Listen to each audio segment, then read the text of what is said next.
Estamos en víspera, en pocas horas más se van a cumplir varios años más, un nuevo año de algo que en la Guerra del Chaco se consideró es una de las hazañas más espectaculares. Imagínense la época, Guerra del Chaco.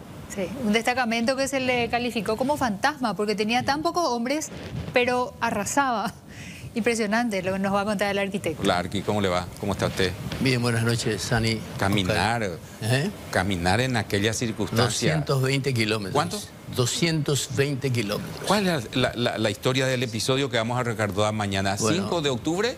Era 5 de octubre del año 1935 ya. 35, ya, sí. Perdón, no. Era 5 de octubre de 1934. 34, correcto. 35 termina la guerra. La guerra, sí, señor. Y fue una jornada, un hecho épico, porque la gente tenía esa conciencia de que tenía que ser algo mucho más importante que el esfuerzo que normalmente se exige para cualquiera de estas misiones. Caminar en el Chaco, bajo el ardiente calor... De octubre. En octubre, era desde sí ya una misión. Con poca agua era casi imposible. Y aparte de eso tenían que estar atentos porque ni siquiera había caminos por donde ellos iban a transitar. Llegar al lugar, en el camino tuvieron 2 enfrentamientos. Ellos eran solamente 150 hombres. El que los dirigía era un teniente de administración, Wenceslao López. Nadie habla de él, nadie ¿por qué? registra. Y así, yo creo que la gente consideraba que era normal ese tipo de acciones. El sacrificio por la patria o el empeñarse en una tarea mucho más grave, mucho más esforzada que el cumplimiento del simple deber, era lo normal entonces. Y parece ser también normal que no le demos importancia al hecho, que lo menoscabemos con comentarios tal vez no hostiles, pero prescindentes de toda emoción, de toda responsabilidad. Y de eso hubo mucho en la Guerra del Chaco. Y López fue uno entonces. Wenceslao López. Sí. Él era de administración. Él probablemente tuviera otra misión de cuidar las galletas, los víveres.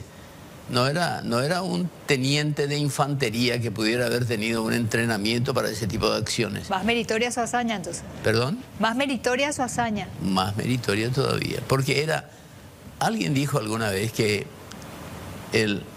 la responsabilidad comienza o algo así cuando la obligación termina. Y esa gente no tenía la obligación de hacer eso. Hubo casos como el caso del coronel Eugenio Garay, que con 64 años hizo una marcha parecida y que los soldados casi se la amotinan por el calor y la sed, y que él hizo su famoso discurso: Anina a la mitad ya entregado, ya como tenía misión que cumplir. Ese era su arenga. O sea, era un fenómeno habitual en la guerra por la escasez del agua. Por eso, esta es una guerra muy característica por la ausencia de caballería, por ejemplo. No hubo posibilidad de sostener un pelotón de caballería en el Chaco por la escasez del agua y por la necesidad que tenían los caballos del agua. Hubo bueyes, increíblemente, pero caballos no. Entonces, recordaríamos esta fecha pensando en el sacrificio de aquellos hombres. ¿Tomaron Ingavi? Tomaron Ingavi. Hasta mucho tiempo después los bolivianos se preguntaban de dónde había salido aquel batallón fantasma que apareció de la nada, sin caminos, sin advertencias, sin dar indicios de su presencia en el camino. Nada, absolutamente nada.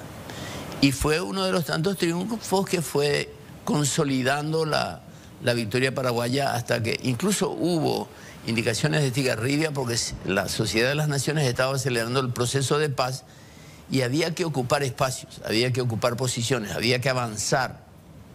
Y todo ese tipo de cosas sirvieron para que la guerra tal vez terminara más antes de lo que se suponía iba a terminar. ¿Hay algo que lo recuerde a Wenceslao López? Que yo sepa nada. ¿Una calle, una avenida? Que yo sepa, no. No. Que yo sepa nada. Bueno. Pero hubo tantos como él. Sí, tantos. ¿verdad? Terminaron en el Si era anonimato. teniente Wenceslao López, era un veinteañero. Ah, seguro. Y probablemente sin ninguna experiencia bélica, militar o de comando de una tropa. Y asumió esa responsabilidad. Asumió.